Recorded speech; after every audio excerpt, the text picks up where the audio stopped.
في فرقانه الحميد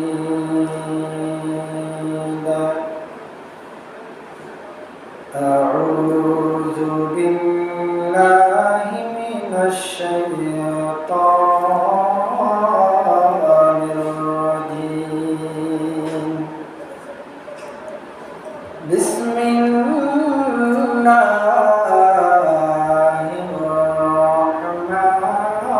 الرحمن الرحيم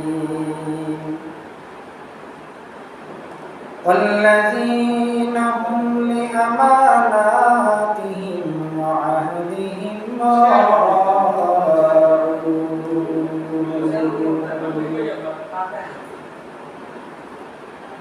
وعن أبي هريرة رضي الله تعالى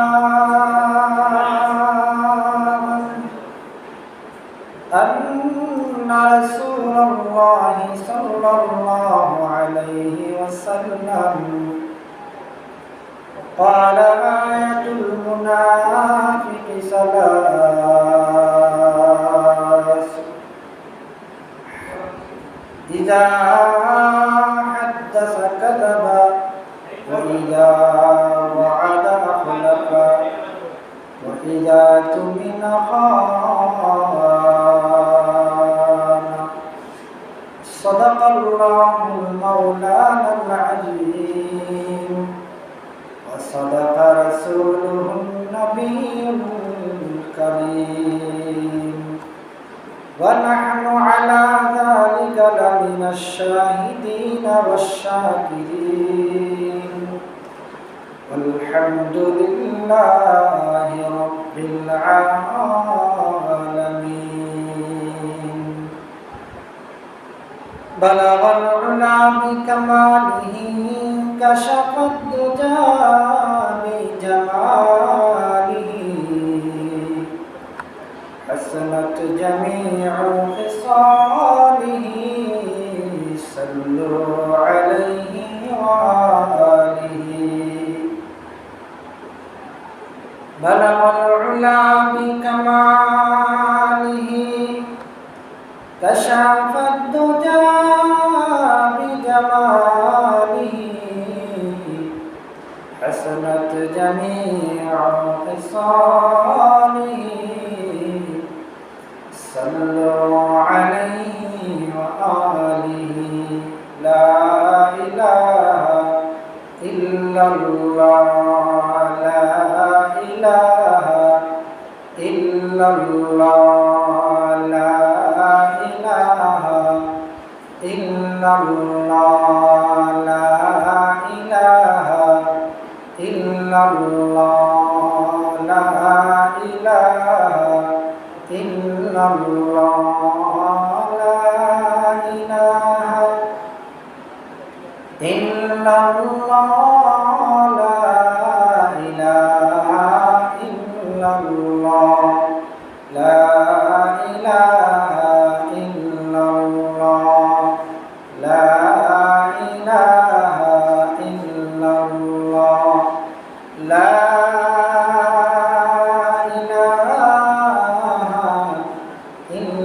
الله محمد رسول الله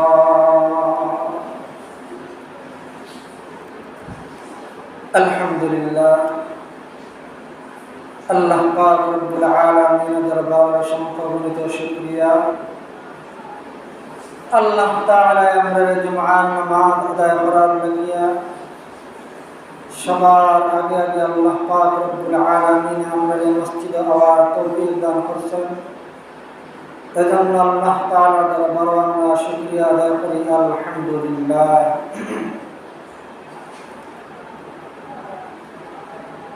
আমি যে আয়াত কারিমা তেলাওয়াত করছি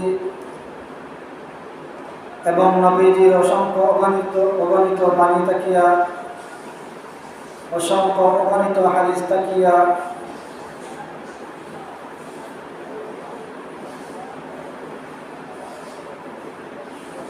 একটা হাদিস তেলাওয়াত করছি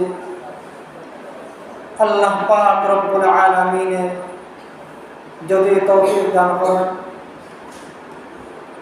কোরআনের এই আয়াত এবং হাদিসের আলোকে আমরা আলোচনা করার চেষ্টা করব, জানার চেষ্টা করব।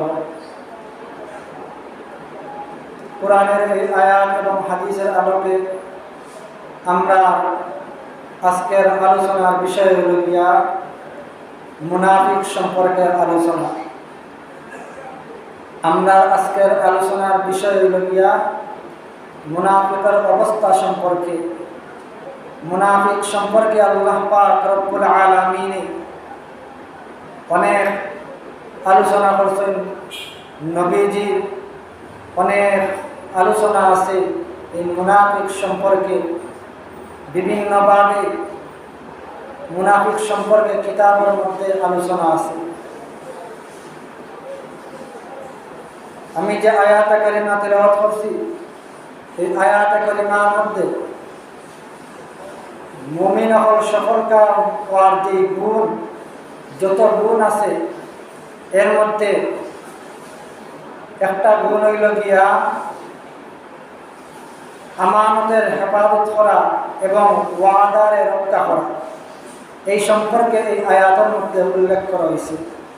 মুমিন হল যত গুণের দ্বারা সফল কাম হয়, ইমানদার হল যত গুণের দ্বারা লাভবান হয়, সফল কাম হয়, সফলতা অর্জন করে, এর মধ্যে একটা হইল গিয়া ওয়াদা রক্ষা করা আর আমানতের হেফাজত করা। আমানতের হেফাজত করা সফল কাম হওয়ার যত গুণ, এর মধ্যে এই গুণগুলো হইল গিয়া উল্লেখযোগ্য, যে আমানতরে রক্ষা করব আর ওয়াদারে রক্ষা করব। আমানতের খেয়ানত করতে নাই, ওয়াদারে ভঙ্গ করতে নাই। নবীজির হাদিসের মধ্যে উল্লেখ করা হয়, নবী করিম সাল্লাল্লাহু আলাইহি ওয়াসাল্লাম বয়ান ফরমায় মুনাফিকের তিনটা আলামত। মুনাফিকের তিনটা আলামত একটা জায়গার মধ্যে নবীজি বয়ান ফরমায়। এই তিন আলামত মুনাফিকের আলামত। নবী করিম সাল্লাল্লাহু আলাইহি ওয়াসাল্লাম বয়ান ফরমায় আয়াতুল মুনাফিকি সালাসুন ইযা হাদাসা কাযাবা ওয়া ইযা ওয়া'আদা আখলাফা ওয়া ইযা তুমিনা খানা। এই হাদিসের মধ্যে নবীজি তিনটা বিষয় উল্লেখ করেন, যে এই তিনটা বিষয় হইল গিয়া, এই তিনটা আলামত হইল গিয়া মুনাফিকের আলামত। এক নম্বর হইল গিয়া ইযা হাদাসা কাযাবা, যখন সে কথা বলে তখন মিথ্যা বলে। অর্থাৎ মুনাফিকের এক নম্বর আলামত হইল গিয়া যখন কথা হয়, কথা হওয়ার সময় মিথ্যা কথা হয়। এটা হইল গিয়া এক নম্বর আলামত। দুই নম্বর আলামত হইল গিয়া যে নবী করিম সাল্লাল্লাহু আলাইহি ওয়াসাল্লাম বয়ান ফরমায় ওয়াইদা ওয়া'আদা আখলাফা, যখন অঙ্গীকার করে। মুনাফিক যখন অঙ্গীকার করে তখন অঙ্গীকার ভঙ্গ করে। অঙ্গীকার কি করে? ভঙ্গ করে। ওয়াদা করলে ওয়াদারে রক্ষা করে না, ওয়াদা ভঙ্গ করে। তিন নম্বর আলামত নবী করিম সাল্লাল্লাহু আলাইহি ওয়াসাল্লাম বয়ান ফরমায় ওয়াইদা তুমিনা খানা, যখন তার কাছে আমানত রাখা হয় তখন আমানতরে রক্ষা করে না, আমানতরে হেফাজত করে না, আমানতের খেয়ানত করে। আমানতের খেয়ানত করে। আরও অনেক আলামত হল আছে, অনেক বিষয় হল আছে মুনাফিক সম্পর্কে। এই জায়গার মধ্যে শুধুমাত্র তিনটা কোয়া হয়েছে। যে এক নম্বর হইল গিয়া কথা যখন হয় মিথ্যা হয়। দুই নম্বর হইল গিয়া অঙ্গীকার করলে অঙ্গীকারে ভঙ্গ করে। তিন নম্বর হইল গিয়া কোনো বিষয়ে আমানত রাখলে আমানতর রক্ষা করে না, আমানতরে কিতা করে? ভঙ্গ করে, আমানতের খেয়ানত করে। আমানতের কি করে? খেয়ানত করে। তো মুনাফিকের তিনটা আলামত, মুনাফিকের তিনটা আলামত। এর মধ্যে আমরা প্রথম আলামত সম্পর্কে আমরা একটু জানার চেষ্টা করব, যে প্রথম আলামত কি বলে। প্রথম আলামত হইল গিয়া যখন কথা হয় তখন মিথ্যা কথা হয়, মিথ্যা কথা হয়। তো আমরা শুধুমাত্র কিছু কিছু মানুষের শুধু নামাজ পড়া, শুধু রোজা রাখা ও কিছু কিছু নির্দিষ্ট কিছু আমলের মধ্যে আমরা মনে করি আমরা মুসলমান হয়ে গেছি, পরিপূর্ণ মুসলমান। আমরা ওই কিছু কিছু নির্দিষ্ট দুই একটা আমল করিয়া আমরা মনে করি পরিপূর্ণ মুসলমান আমরা হয়ে গেছি, আর কিচ্ছু দরকার নাই, আর কিচ্ছুর দরকার নাই। শুধু মনে করি নামাজের নাম ইসলাম, শুধু মনে করি রোজার নাম ইসলাম, ও নামাজ পড়লে মনে করি আমরা সব আদায় হয়ে গেছে, সব আদায় হয়ে গেছে। না, আরও অনেক বিষয় আছে যেগুলা লক্ষ্য করতে হইব, যেগুলা লক্ষ্য করতে হইব। তো শুধু নামাজ পড়ার নাম কি নাই? ইসলাম নাই। শুধু রোজা রাখার নাম কি নাই? ইসলাম নাই। যত বিষয় আল্লাহ পাক রব্বুল আলামিনের কাছ থেকে দেওয়া হয়েছে, যত বিষয় নবীজি আনছেন, আল্লাহ তাআলা দান করছেন, প্রত্যেকটা বিষয় পরিপূর্ণভাবে মানার নাম হইল গিয়া ইসলাম। প্রত্যেকটা বিষয় পরিপূর্ণভাবে মানার নাম হইল গিয়া ইসলাম।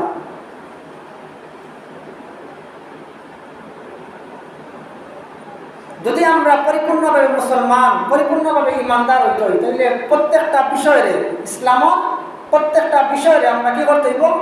পরিপূর্ণভাবে মানতে হইব, পরিপূর্ণভাবে মানতে হইব। আর নবী করিম সাল্লাল্লাহু আলাইহি ওয়াসাল্লাম অন্য জায়গার মধ্যে বয়ান ফরমায় এই আলামতগুলা, যার মধ্যে পাওয়া যাইব এই ব্যক্তি চাই নামাজ পড়ো, রোজা রাখো, তারপরেও সে যদি নিজে নিজে দাবি করে যে সে পরিপূর্ণ মুসলমান, কিন্তু পরিপূর্ণভাবে সে কি তা নয়? মুসলমান নয়। পরিপূর্ণভাবে সে কি নয়? মুসলমান নয়। কারণ হইল গিয়া এই ব্যক্তি মৌলিক বিষয়গুলারে, মুসলমান আপনার মৌলিক বিষয়গুলারে কি করছে? লঙ্ঘন করছে। যেগুলা তার মধ্যে আমলও আনার কথা, সেইগুলারে সে কি করছে না? আমল করছে না। ইসলামের মৌলিক বিষয়গুলারে কি করছে? লঙ্ঘন করছে। শুধু নামাজ পড়ে, শুধু রোজা রাখে, আর অন্য কোনো কিছু খবর রাখে না।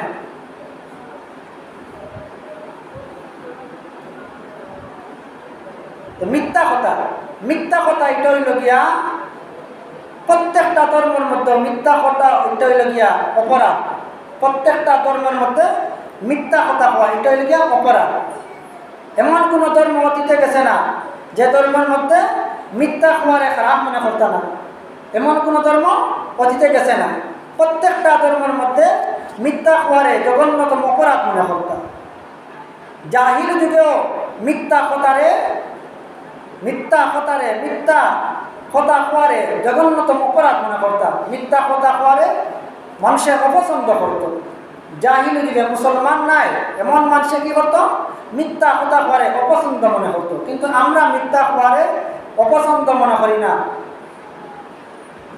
মিথ্যা হওয়ারে অপছন্দ মনে করি না। আলাতুল আমরা মিথ্যার মধ্যে লিপ্ত আছি। জাহিলি যুগেও মানুষে কি করতো? মিথ্যা হওয়ারে অপছন্দ মনে করতো। নবী করিম সাল্লাল্লাহু আলাইহি ওয়াসাল্লাম রোমের বাদশার নিকট ইসলামের দাওয়াতের লাগিয়া পত্র পাঠাইছেন। জাহিলি যুগে যে মানুষে মিথ্যা কথারে অপছন্দ করত, আমরা এই কথাটাকে জানতে পারবো যে নবী করিম সাল্লাল্লাহু আলাইহি ওয়াসাল্লাম রোমের বাদশার নিকট কি করতেন? ইসলামের দাওয়াত দিয়া পত্র পাঠাইছেন। ইসলামের দাওয়াত দিয়ে কি করছেন? পত্র পাঠাইছেন। পত্র পাঠানোর পরে রোমের বাদশায় দেখাইল যে আমার দেশের মধ্যে এমন কেউ আসেনি যে নবী করিম সাল্লাল্লাহু আলাইহি ওয়াসাল্লাম সম্পর্কে বিস্তারিতভাবে জানে। আমার দেশের মধ্যে কেউ আসেনি। নবীজে পত্র পাঠানোর পরে রোমের বাদশায় তখন তালাশ করলো যে তার দেশের মধ্যে কেউ আসেননি যে মুহাম্মদ সাল্লাল্লাহু আলাইহি ওয়াসাল্লাম সম্পর্কে জানে। তখন ঘোষণা করার পরে বাদশাহ এই সময় রোমের মধ্যে আবু সুফিয়ান ব্যবসার উদ্দেশ্যে গেছেন। এই সময় রোমের মধ্যে আবু সুফিয়ান আসলাম। এই সময় এখনো পর্যন্ত আবু সুফিয়ান মুসলমান হয়েছেন না, অমুসলিম।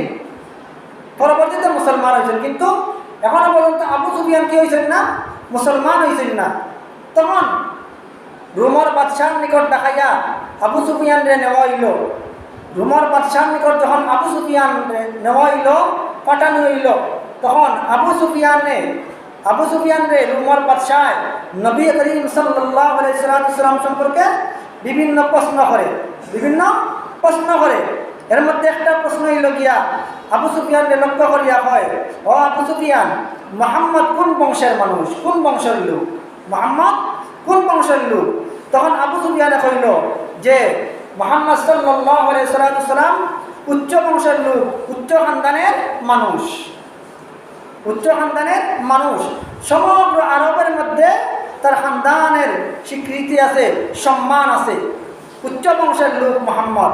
তখন বাদশাহ উঠিয়া কইল যে হ্যাঁ, নবীগণ কি হয়, উচ্চ খানদানটা কিও হয়। এরপরে কইল যে তার অনুসারী বেশিরভাগ খারাপ। তখন আবু সুফিয়ানে উঠিয়া কইল যে মুহাম্মাদের অনুসারী বেশিরভাগ সাধারণ মানুষ। তখন রোমার বাদশাহ উঠিয়া কইল হ্যাঁ, নবীগণের অনুসারী বেশিরভাগ গরিব মানুষেরাও হয়, বেশিরভাগ দুর্বল মানুষেরাও হয়। এরপরে আবার আবু সুফিয়ানকে প্রশ্ন করে যে যুদ্ধের মধ্যে তোমরা পরাজয় বরণ করো না তোমরা জয়ী হও। এই সময় পর্যন্ত মাত্র দুইটা যুদ্ধ হয়েছে। তখন আবু সুফিয়ানে উঠিয়া কইল উমর বাদশারে, কখনো আমরা পরাজয় বরণ করি, আবার কখনো আমরা জয়লাভ করি, কখনো আমরা জয়লাভ করি, আবার কখনো মুহাম্মদর বাহিনীকে কিতা করেন, জয়লাভ করেন। এইভাবে রুমর বাদশাহ নবী সম্পর্কে জানার লাগিয়া আবু সুফিয়ানকে প্রশ্ন করে। আবু সুফিয়ানকে কি করে প্রশ্ন করে। এই সময় আবু সুফিয়ান কি হয়েছেন না, মুসলমান হয়েছেন না।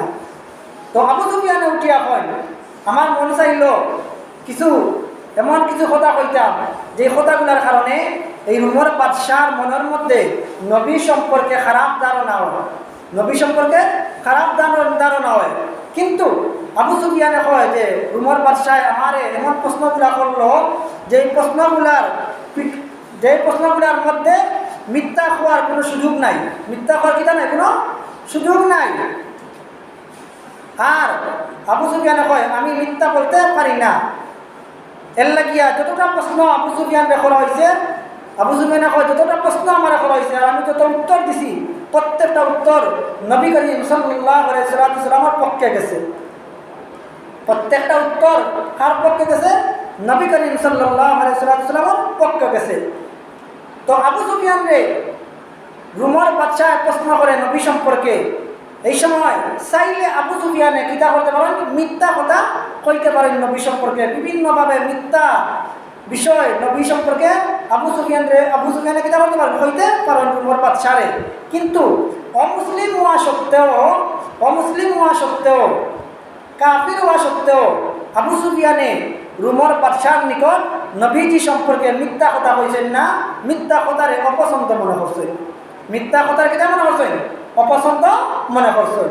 দেখো একজন অমুসলিম জিজ্ঞাসা করে নবী সম্পর্কে রুমর বাদশাহ, কিন্তু অমুসলিম হওয়া সত্ত্বেও নবী সম্পর্কে মিথ্যা কোনো কথা কইছেন না, সত্য যা তা রুমর বাদশারে আবু সুফিয়ানে কইছেন।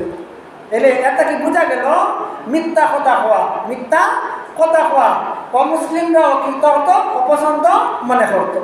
মিথ্যা কথা হওয়া অমুসলিমরাও কি করত, অপছন্দ মনে করত। জাহিলি যুগের মানুষেরাও মিথ্যা কথারে অপছন্দ মনে করত। এরপরে লগিয়া আমরা অনেক সময় মন জোগানোর লাগিয়া কিতা করি, মিথ্যা কথা করি। মন জোগানোর লাগিয়া মানুষকে খুশি করার লাগিয়া কিতা করি, মিথ্যা কথা কই। অনেক সময় মানুষের মন জোগানোর লাগিয়া মানুষকে খুশি করার লাগে কিতা হয়, মিথ্যা কথা কই। এই মিথ্যা কথা কোয়া কার আলামত? মুনাফিকের আলামত। মিথ্যা কথা কোয়া কার আলামত? মুনাফিকের আলামত। তো অনেক সময় আমরা কি করি, মানুষকে খুশি করার লাগিয়া, মানুষের মন জোগানোর লাগিয়া মিথ্যা কথা কই। একবার নবী করিম সাল্লাল্লাহু আলাইহি সাল্লামের সামনে এক মহিলায় তার সন্তানকে ডাকে, সন্তানকে ডাকার পরে মা সন্তানকে ডাকে, কিন্তু সন্তান কোনোভাবে মার তুলো হয় না। সন্তান মা ডাকো সাড়া দেন না। তখন ও মা সন্তানরে খুশি করার লাগিয়া, সন্তানের মন আনন্দিত করার লাগিয়া মায় উঠিয়া কইল, ও আমার সন্তান, তুমি আমার কাছে আও, আমি তোমারে একটা জিনিস দিমু, তুমি আমার কাছে আও। ও মা সন্তানকে যখন কইছে যে তুমি আমার কাছে আও, আমার কুলো আও, আমি তোমার একটা জিনিস দিমু, ও কথা একটা নবী করিম সাল্লাল্লাহু আলাইহি সাল্লামের খানা পৌঁছেছে। তখন নবী করিম সাল্লাল্লাহু আলাইহি ওয়াসাল্লাম ফরমাইলা, ও মার লক্ষ্য করে কইলা, ও মা, তুমি যে তোমার সন্তানকে ডাকলাই, তোমার সন্তানকে ডাকার সময় তুমি যে কইলাই একটা জিনিস তুমি দিবাই, সত্যিকার অর্থে তুমি তোমার সন্তানকে কিছু দিবার লাগিয়া তুমি কইছ নি? না, তুমি শুধুমাত্র তোমার সন্তানের মন খুশি করার লাগিয়া কইছ? সত্যিকার অর্থে তুমি তোমার সন্তানকে কিছু দিবাই আনিয়া এই উদ্দেশ্য কইছ নি? না, শুধুমাত্র সন্তানের মন খুশি করার লাগিয়া কইছ? শুধুমাত্র সন্তানের মন খুশি করার লাগিয়া কইছ? তখন মা উঠে কইল, ইয়া রাসূলুল্লাহ, আমি আমার সন্তানকে ডাকছি, সন্তানকে কিছু দিমু, খেজুর দিমু এর লাগিয়া আমি ডাকছি। তখন নবী করিম সাল্লাল্লাহু আলাইহি ওয়াসাল্লাম ফরমাইলা, ও মা, তুমি তো ইচ্ছা করছো খেজুর দিবাই, এজন্য তুমি তোমার সন্তানকে ডাকছো। যদি তুমি তোমার মনের মধ্যে খেজুর দেওয়ার ইচ্ছা থাকতো না, আর এমনি তোমার সন্তানকে ডাকতা যে কিচ্ছু দিমু হয়ে তুমি যে ডাকছো, যদি তোমার মনের মধ্যে খেজুর দেওয়ার ইচ্ছা থাকতো না বা কোনো কিছু দেওয়ার ইচ্ছা থাকতো না, তাইলে তোমার এই সন্তানকে মন খুশি করার লাগিয়া এই যে কথাটা কইছ, এটা মিথ্যা কথা হইল নে। সত্যিকার করতে তোমার মনের ভিতরে তোমার সন্তানকে খেজুর দেওয়ার ইচ্ছা আছে, এর লাগে এটা মিথ্যা কথা কইছে না। যদি তোমার মনের মধ্যে খেজুর দেওয়ার ইচ্ছা থাকতো না আর এমনি সন্তানকে কইছ তুমি আও, তোমারে আমি কিচ্ছু দিমু, আর মনের মধ্যে কিছু দেওয়ার নিয়ম নাই, তাহলে এটা কিতা হইল নে? মিথ্যা কথা হইল নে। তাহলে বোঝা গেল মন জোগানির লাগিয়া, মানুষের মন খুশি করার লাগিয়া মিথ্যা কথা হওয়া যাইত নাই। মানুষের মন খুশি করার লাগে কিতা করা যাইত নাই? মিথ্যা কথা হওয়া যাইত না। আমরা অনেক সময় মানুষকে খুশি করার লাগিয়া, মানুষের মন খুশি করার লাগিয়া অনেক মিথ্যা কথা হই, হালাতুল মিথ্যা কথা কই মানুষের মন খুশি করার লাগিয়া। অনেক সময় অনেক ক্ষেত্রে মানুষকে খুশি করার লাগে কিতা হয়? মিথ্যা কথা কই। তাইলে নবীজির নিষেধ হইল গিয়া মানুষের মন জোগানির লাগিয়া মিথ্যা কথা হওয়া যাইত নাই, মানুষের মন খুশি করার লাগিয়া কিতা করা যাইত না? মিথ্যা কথা হওয়া যাইত না। কিন্তু আমরা মিথ্যা কথা কই মানুষের মন খুশি করার লাগিয়া। এরপরে হইল গিয়া অনেক সময় আমরা হাসি ঠাট্টা তামাশা করার ক্ষেত্রে, আনন্দ ফুর্তি করার ক্ষেত্রে অনেক সময় আমরা কিতা করি? মিথ্যা কথা কই। হাসি তামাশার চলে আমরা অনেক সময় কিতা করি? মিথ্যা কথা কই। অনেক সময় কিতা করি? মিথ্যা কথা কই। যেই ব্যক্তিয়ে হাসি তামাশার উদ্দেশ্যে মিথ্যা কথা কইব, তার লাগিয়া ভয়ানক শাস্তি আছে। আমরা অনেক সময় কিছু মানুষ একত্রিত হইলে গল্প গুজব আরম্ভ করি, আমরা আড্ডা দেই, বিভিন্ন কথাবার্তা কই, দেখা যায় অনেক সময় এই কথাবার্তার মধ্যে অনেক মিথ্যা কথা থাকে, একটা আমরা গল্প তুললাম, যে গল্প দেখা যায় কোনো শুরু নাই, মিথ্যা দিয়ে শুরু করা হয়। আমরা মিথ্যা দিয়ে শুরু করি, যে মনে করি যে এইভাবে মিথ্যা কথা কইলে এই ঘটনাটা সুন্দর হইব, আর আমরা যারা উপস্থিত আছি সবার মনে কি পাইব? আনন্দ পাইব। তো আমরা তামাশা করার লাগিয়া অনেক সময় কিতা করি? আমরা মিথ্যা কথা কই, হাসি ঠাট্টা করার লাগিয়া অনেক সময় মিথ্যা কথা কই। এইভাবে মিথ্যা কথা কোয়াও জঘন্যতম করা। হাসি তামসার চলেও কিতা করা যাইত না? মিথ্যা কথা কোয়া যাইত না। আমরা আনন্দ করবো, আমরা হাসি ঠাট্টা করবো, আমরা হাসি ঠাট্টার ভিতরেও আনন্দের ভিতরেও মিথ্যার কোনো অবকাশ থাকতো না, অবকাশ থাকতো না। নবী করিম সাল্লাল্লাহু আলাইহি ওয়াসাল্লামে আনন্দ করতেন, কিন্তু নবী করিম সাল্লাল্লাহু আলাইহি ওয়াসাল্লামের আনন্দের ভিতরে মিথ্যার কোনো আশ্রয় আসলো না। নবী যে কিতা করছেন? আনন্দ করছেন। আনন্দ করার ক্ষেত্রে মিথ্যার কোনো আশ্রয় নাই, মিথ্যার কোনো অবকাশ নাই আনন্দের ভিতরে। আমরা অনেক সময় আনন্দ করার ক্ষেত্রে, গল্প গুজবের ক্ষেত্রে অনেক সময় আমরা কিতা করি? আমরা মিথ্যা কথা কই, মিথ্যার আশ্রয় নেই। নবী করিম সাল্লাল্লাহু আলাইহি ওয়াসাল্লামের আনন্দের ভিতরে যে মিথ্যার আশ্রয় নাই, আমরা জানি নবীজির জীবনের মধ্যে তাকিয়া যে একবার নবী করিম সাল্লাল্লাহু আলাইহি ওয়াসাল্লামের কাছে এক বুড়ি মহিলা কইল, ইয়া রাসূলুল্লাহ, ইয়া হাবিবাল্লাহ, আমার লাগিয়া দোয়া করো তা যে আমি জান্নাতের মধ্যে যাইতাম, আমি জান্নাতে যাইতাম। নবীজির কাছে বুড়ি মহিলায় উঠিয়া দোয়া চায় যে দোয়া করো আল্লাহ তাআলা যেন আমার কিনা করেন, বেহেশত দান করেন, জান্নাত দান করেন। বুড়ি মহিলায় নবী করিম সাল্লাল্লাহু আলাইহি ওয়াসাল্লাম যখন হইল যে নবীজি দোয়া করক্কা আল্লাহ তাআলা আমার জান্নাত দান করতা, নবী করিম সাল্লাল্লাহু আলাইহি ওয়াসাল্লাম ফরমাইলা কোনো বুড়ি মহিলা জান্নাতে যাইতো না, কোনো বুড়ি মহিলা কিতা হতো না, জান্নাতে যাইতো না।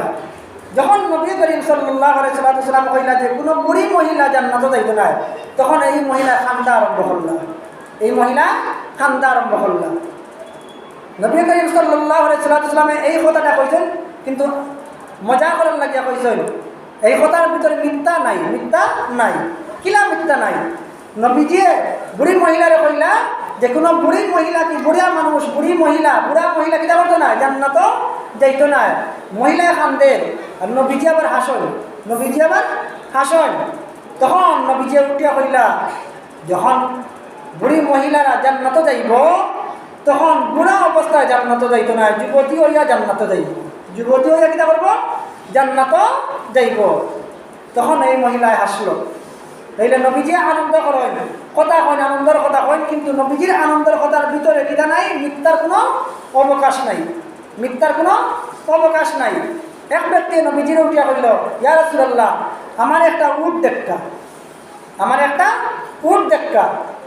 তখন নবী করিম সাল্লাল্লাহু আলাইহি ওয়াসাল্লাম কইলা আমি তোমার উটের একটা বাচ্চা দিব, আমি তোমারে উটের একটা বাচ্চা দিব।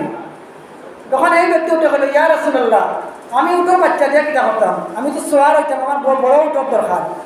তখন নবী করিম সাল্লাল্লাহু আলাইহি ওয়াসাল্লাম কয় যে আমি তোমার যে কোনো ধরনের উট দেই না কেন, এই উট তো কোনো না কোনো উটের বাচ্চা, যে কোনো ধরনের বড় উট দেই আর ছোট উট দেই, এই উটটা তো যে কোনো উট দেই তোমার, এই কোনো না কোনো উটের বাচ্চা।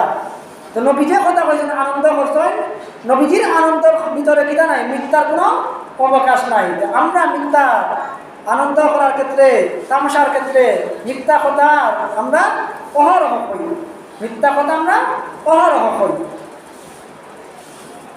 এরপরে গিয়া মিথ্যা কথা কোয়া ইসলামও কোনো কোনো ক্ষেত্রে অবকাশ দেওয়া হয়েছে। যেমন তোমার অবস্থা, এমন অবস্থা যে তোমার জীবন যাইব গিয়া, এই সময় তুমি মিথ্যা কথা হইতে পারবা, তোমার উপর কঠিন নির্যাতন করা হইব, এই সময় তুমি মিথ্যা কথা হইতে পারবা, তোমার কঠিন নির্যাতন থেকে বাঁচার লাগিয়া। এইভাবে বিশেষ কিছু ক্ষেত্রে ইসলামে মিথ্যা কথা হওয়ার অবকাশ দিছে, তারপরেও সরাসরিভাবে মিথ্যা কথা হওয়ার অবকাশ নাই। এমনভাবে তুমি কথা কইতা যেটা পরিপূর্ণভাবে মিথ্যাও না হয়, আবার এই ব্যক্তি বুঝেও না যে তুমি কিতা করে মিথ্যা কথা কইরা। এমনভাবে তুমি কথা কইতা যে পরিপূর্ণভাবে মিথ্যা বোঝা যাইত না, মিথ্যা বোঝা যাইত না, এমনভাবে তুমি কথা কইতা। নবী করিম সাল্লাল্লাহু আলাইহি ওয়াসাল্লাম যখন মদিনার মধ্যে যান, আবু বকর সিদ্দিক রাদিয়াল্লাহু তাআলা আনহুর লগে ঘোষণা করা হইল যে নবীজিরে হাজির করতে পারবো আপনার সামনে। তখন তার 100টা উট দেওয়া হইল। 100টা উটের লোভে নবী করিম সাল্লাল্লাহু আলাইহি ওয়াসাল্লাম তালাশে মানুষ বার হইছেন। তখন আবু বকর সিদ্দিক রাদিয়াল্লাহু তাআলা আনহুর পরিচিত এক লোকের সাথে দেখা হয়েছে। এই ব্যক্তি শুধুমাত্র আবু বকর সিদ্দিক রাদিয়াল্লাহু তাআলা আনহুর চিনে, নবীজিরে চিনে না, নবীজিরে চিনে না। তখন হযরত আবু বকর সিদ্দিক রাদিয়াল্লাহু তাআলা আনহুর সরাসরি মিথ্যা কথা কইছেন না। আবু বকর সিদ্দিক রাদিয়াল্লাহু তাআলা আনহুরে এই ব্যক্তি কইল যে তোমার লগে যে ইনি খে। এখন যদি আবু বকর সিদ্দিক রাদিয়াল্লাহু তাআলা আনহু কন যে ইনি মুহাম্মদ, ইনি নবী, তাইলে তো নির্যাতন আরম্ভ হয়ে যাইব, দরিয়া নেওয়া হয়ে যাইব। তখন আবু বকর সিদ্দিক রাদিয়াল্লাহু তাআলা আনহু সরাসরি মিথ্যা কথা কইছেন না যে এই নবী নাই, এই নবী নাই, এই মুহাম্মদ নাই, এইভাবে কইছেন না। কিলা কথা কইছেন দেখো, আবু বকর সিদ্দিক রাদিয়াল্লাহু তাআলা আনহু কইছেন এই নইলে কি আমার পথ প্রদর্শক, এই না আমার পথ প্রদর্শক। আবু বকর সিদ্দিক রাদিয়াল্লাহু তাআলা আনহু মিথ্যা কথা কইছেন না, কইছেন কিতা যে এই নইলে কি আমার পথ প্রদর্শক। তখন এই ব্যক্তি মনে করছে যে মনে হয় সফরও যাইরা মদিনা যাইরা পথ কাটছিলেন না, এই মনে হয় আবু বকর সিদ্দিক রাদিয়াল্লাহু তাআলা আনহু কিতা করা পথ দেখাইরা। কিন্তু আবু বকর সিদ্দিক রাদিয়াল্লাহু তাআলা আনহুর মনের উদ্দেশ্য হইল গিয়া এই নামার পথ প্রদর্শক হইল গিয়া আল্লাহর রাস্তা দেখানির পথ প্রদর্শক, আল্লাহর রাস্তা দেখানির পথ প্রদর্শকেই। তো এই ব্যক্তি বুঝতেও পারল না যে এই মুহাম্মদ নাই, আবার আবু বকর সিদ্দিক রাদিয়াল্লাহু তাআলা আনহু এমনভাবে কথা কইলা যে এই কথার মধ্যে মিথ্যারও কোনো আশ্রয় নেওয়া হইছে না। এরপরে গিয়া কঠিন কোনো অবস্থার মধ্যেও আপনার আকাবির যারা তারা কিতা করছেন না, মিথ্যা কথা কইছেন না, মিথ্যা কথা কইছেন না, এমনভাবে কথা কইছেন যে এটার মধ্যে মিথ্যার আশ্রয় নেওয়া হইতো না, মিথ্যার আশ্রয় নেওয়া হইতো না। রশিদ আহমদ গাঙ্গুহি রহমতুল্লাহি আলাইহি তার আদালতের মধ্যে তোলা হয়েছে।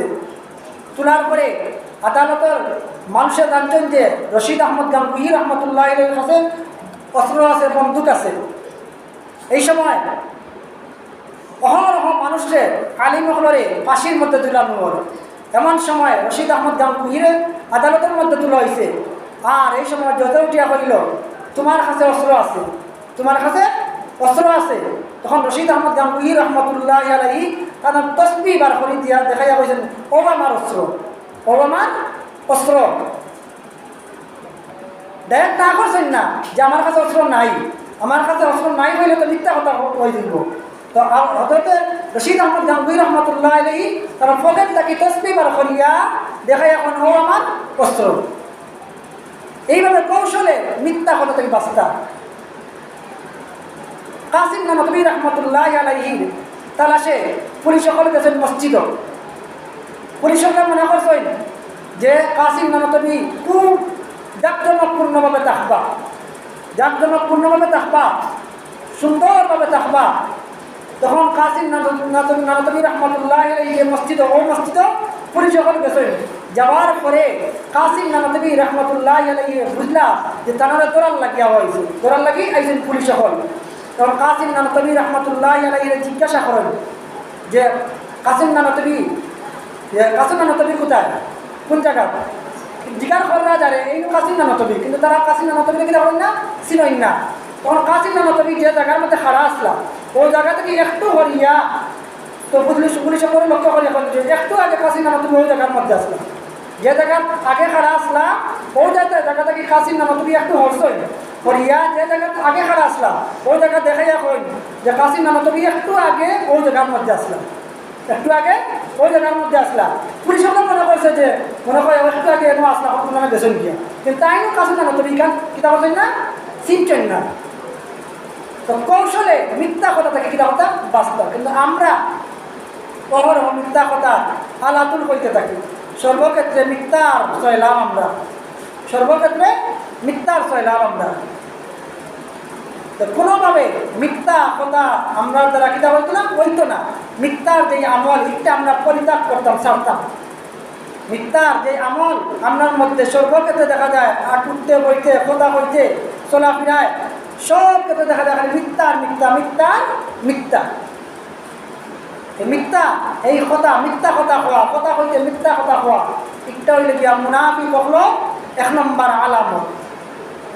মুনাফিক হলো কয় নম্বর আলামত? 1 নম্বর আলামত। মুনাফিকর যত আলামত, যত আলোচনা, এর মধ্যে একটা আলামত কিটা, মিথ্যা কথা হওয়া, মিথ্যা কথা হওয়া। এর লাগিয়া আমরা এই মুনাফিকের যে আলামত মিথ্যা কথা হওয়া, একটা মুসলমান হলে ছাড়তাম, মুসলমান হলে কিতা করতাম, ছাড়তাম। এরপরে মুনাফিকগুলোর আরো আলামত আছে, ওয়াদা রক্ষা করে না, এরপরে আমানতর হেফাজত করে না। এইভাবে অনেক আরো আলামত করাতে মুনাফিক হলো। মুনাফিকগুলোর আরো অনেক বিষয় আলোচনা আছে। শুধুমাত্র আমরা মুনাফিকের একটা আলামত মিথ্যা কথা হওয়া, এই সম্পর্কে আমরা জানলাম যে কোনোভাবে মিথ্যা কথা হওয়া যাইতো নাই। আর মিথ্যা কথার আমল করা এটা হচ্ছে মুনাফিকগুলোর আলামতর আমল করা, মুনাফিকি কাজ করা, মুনাফিকি কাজ করা। আমরা সবাই মিথ্যা পরিত্যাগ করতাম, মিথ্যা ছাড়তাম। সর্বক্ষেত্রে সর্ব অবস্থায় আমরা প্রত্যেক ক্ষেত্রে সব কথা হক কথা হওয়ার চেষ্টা করতাম, মিথ্যা কথা আমরা বর্জন করতাম। মুনাফিকের আলামতিকটা আমরা ছাড়তাম। আমরা সর্বক্ষেত্রে এই আমল করতে পারবো ইনশাআল্লাহ, যে সর্বক্ষেত্রে আমরা কিতা করতাম, সত্য কথা কইতাম। আর মুনাফিকের আলামত মিথ্যা কথা হওয়া আমরা ছাড়তাম। এখন হইল গিয়া আরও যে বিষয়গুলো আছে, মুনাফিকদের ধারাবাহিকভাবে একটা একটা করে আমরা আলোচনা করব। সামনে জুম্মা বা পরবর্তীতে আরও আমরা আলোচনা করব ধারাবাহিকভাবে মুনাফিক সম্পর্কে বিভিন্ন বিষয়ে। আজকে যে কথা আমরা শুধুমাত্র মিথ্যা কথা হওয়া এইটা বুঝা এবং আমরা মিথ্যা কথা ছাড়ার আল্লাহ তাআলা আমরা তৌফিক দান করুক। আমিন ওয়া আখিরু দাওয়ানা আলহামদুলিল্লাহি রাব্বিল আলামিন।